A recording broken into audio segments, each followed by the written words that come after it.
Þetta var svona ákveðin spenna í leiknum. Já, leikur fór 6-3 og þetta var æspennt allt tíman. Ég held að hjartslátturinn minn hafi slegið hraðareldurinn í K-leiknum.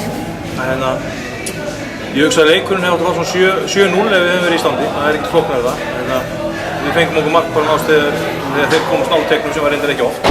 Þannig að óþarflega spennandi og jafn úrslitlega leikur, skilur, en 6-3 finnst mér ekki vera óstóð sigur miðað við fótboltaríkisins í dag, en mörkin telja og meðan þeir inni í leiknum og skora þá alltaf hægt á að eitthvað að bregðast, en ég mjög ánægður með þessi þrjústig, við stemdum á það, ætlum við að vinna 3-0, en fyrst og fremst ég náttúrulega ánægður með stigin 3 og spilamesturinn lengst af, en varnarleikin ég ekki alveg sáttur við að fá okkur þessi 3 mjög svo ódýrmörk. Já, það myndi spyrja varnarleikinn og virtist öll mörkin koma henni sækja upp kantinn, sendingu inn fyrir og þeir skora. Já, ég veit ekki hvað að segja, ég ætla ekki að fara að skella skuldina á einn eða 2 eða 3 varnarmenn, skilur. Þetta bara, við vorum ekki einbeittir og fungir á lokþessum svæðum, þetta voru mjög keimlík mörk, þar sem ekkert var að gerast og svo bara skyndilega mark. Og ég ætla ekki að skrifa þetta á neitt annað en bara allt liðið og sjálf á mig, þannig að við reynum að stoppa í sig áður við spilum næsta leik. Frábær karakter á liðinu kom alltaf tilbaka?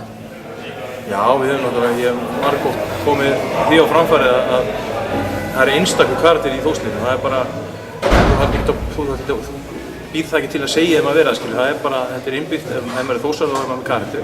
Þetta lið er náttúrulega með þvílíkt hjarta og mikið karakter. En eins og ég sagði hann, óþarflega að gefa svona mönnum svona spennandi leik og auka hjartslátt, þar sem maður á að geta klárað þetta og bara snúið hnífnum strax og klára leikin. En karakterin er 100% í þessu lið, það er engin að halda neina öðru fram. Spurði þegar HM byrjaði, hverju myndi vinna HM? Sagðist þetta hálfur Spánverji, hafa rétt verið með leikinn í kvöld? Já, ég hugsa að ég hafi rétt fyrir með það. Hollendingar eru vissu vinir mínir líka, en ég held að Spánverjarnir hafi ekki í kvöld,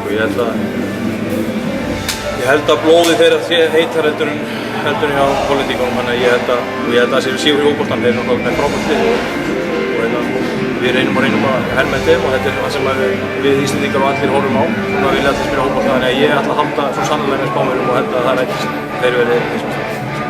Takk fyrir. Takk fyrir.